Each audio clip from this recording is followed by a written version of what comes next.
Chapter 479. Moira's physical fitness was not bad. Her bodyguards were not as strong as her, but she did not know how to use it. Occasionally, she would do some fitness exercises. Thea taught her a few moves and knew that her mother had no combat awareness at all. Even if she could run faster than a bullet, she would not think of subduing a gunman. Running faster than a bullet was unrealistic. Milady's gene optimization fluid was not that powerful, but her physical fitness was solid. Even if she did not have consciousness, she still had some dynamic vision and muscle reaction. Considering that it would be 2 years before she became the president, and it would be relatively safe in the next 2 years, Sia did not make too many arrangements. She only made 2 magic gems. One was a defensive magic that could defend against rifle grenades, and the other was a teleportation magic. She put some thought into setting the coordinates. If Moira was attacked, Quinn's old house and her mayor's office might not be safe. Thea could only set the coordinates to her laboratory in the metropolis, which was under Gideon's control. Without hundreds of people with modern weapons, it would be impossible to break in. The incident with the teleportation gem also reminded her that there were many ordinary people on her side. Even Oliver, who was the most skilled, could dodge ordinary firearms with his outstanding combat talent and physical fitness. However, if more than 100 people with submachine guns were to fire at him, he would be finished. The remaining people in the team were even more hopeless. After bidding farewell to Moira, Thea went back to the Green Arrows base and told them her idea. According to their personal wishes, she made a teleportation gem for each of them. Even Roy Harper was given one. The young man was a little confused by the sudden appearance of such a magical item in the real world, but he still took it. "I'll give you 2. Sia looked at Felicity, a former hacker who could not tell the difference between food and drink. She was clearly a weakling, but she still liked to go to dangerous places. Unlike the original space-time, the Green Arrows triangle was torn to pieces. Without the black man as a buffer, Oliver's stubbornness was unbearable. Oliver and Tommy, Laurel and Shadow.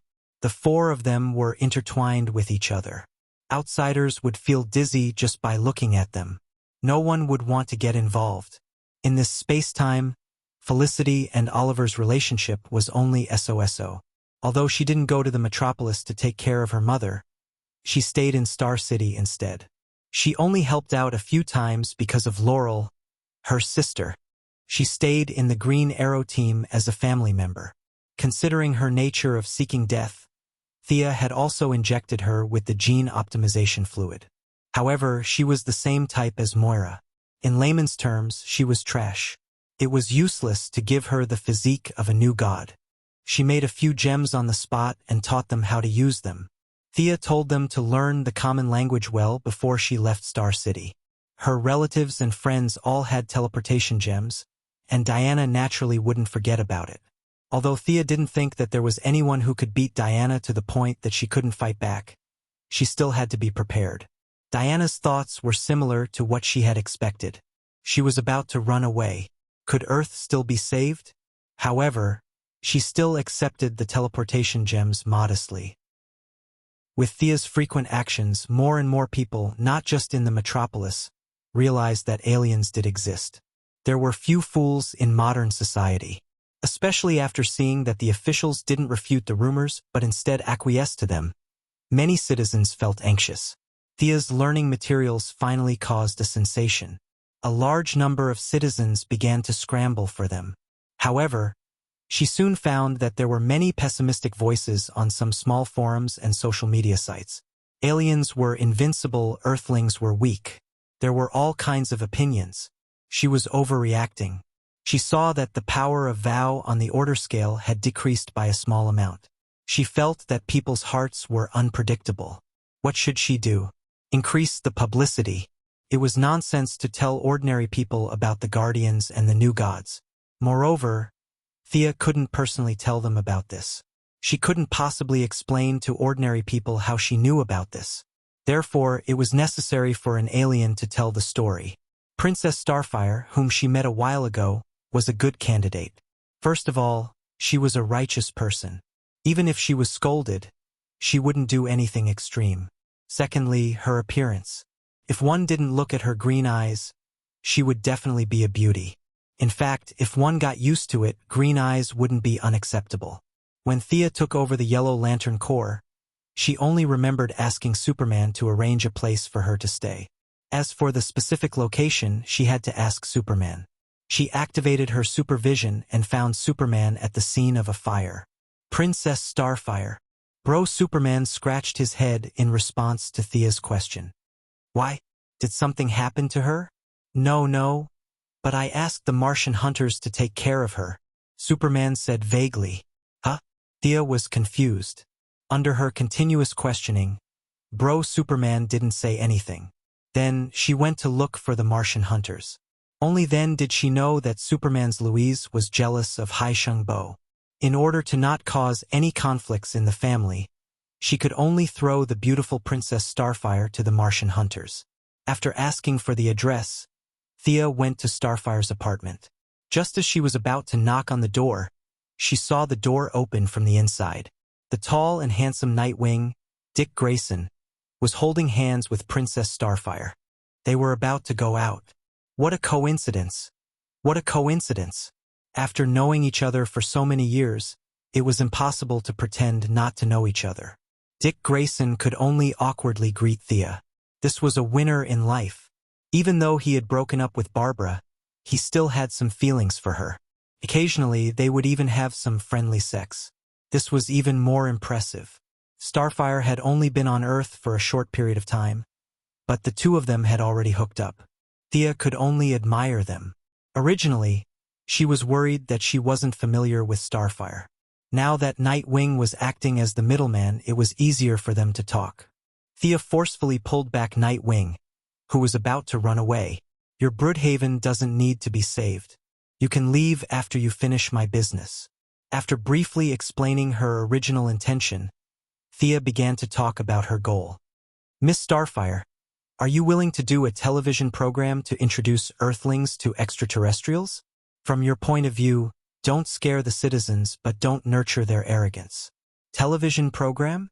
Starfire and Nightwing looked at each other. What should I say? I can't possibly talk about Tam Allen, right? Sure, you can say whatever you want. You know, Earth's scientific research ability isn't weak.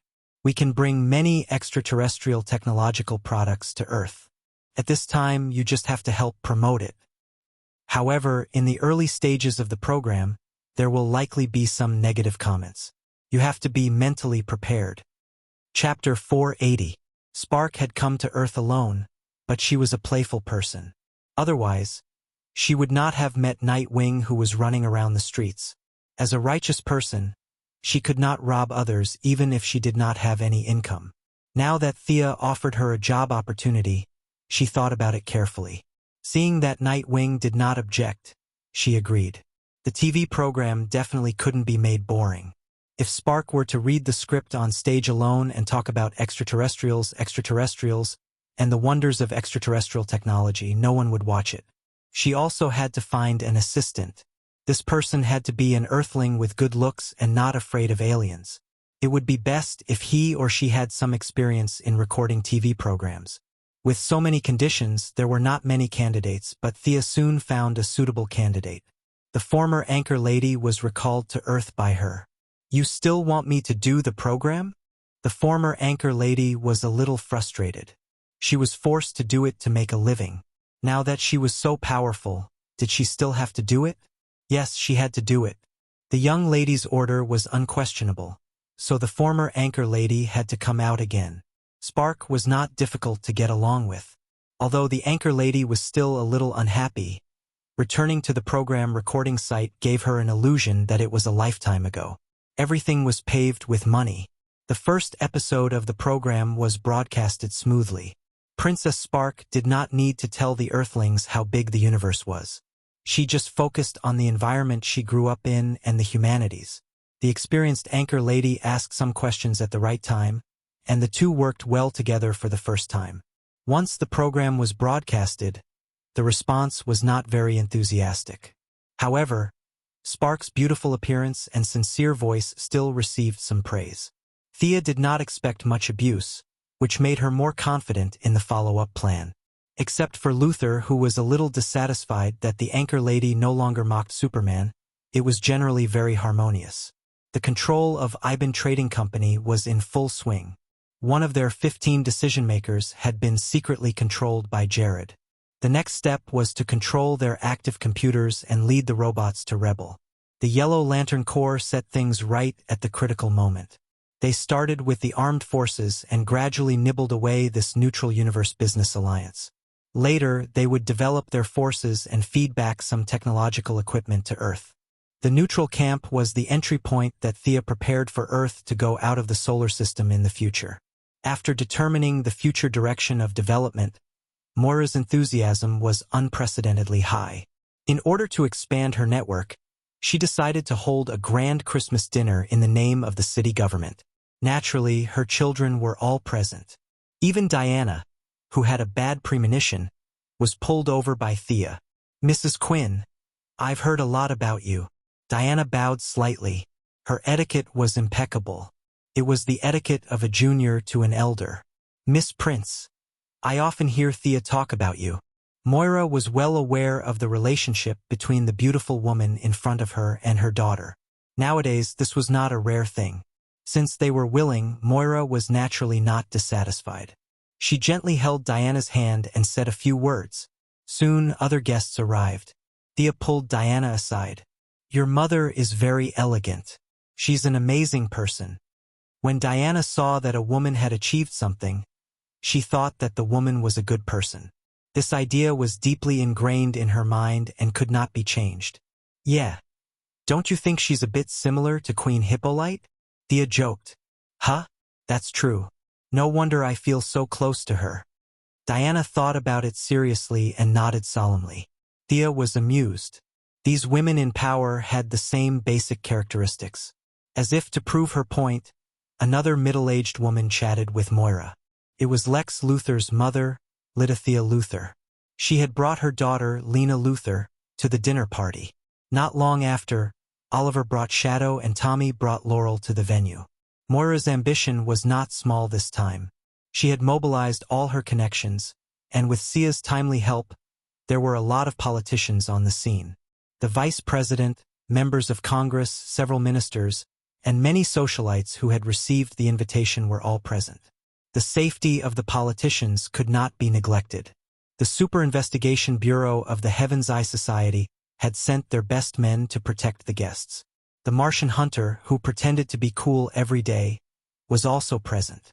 Not only was he present, but the Gotham tycoon Bruce Wayne and this year's Pulitzer Prize winner, Clark Kent, were also present. Thea's eyelids twitched when she saw them.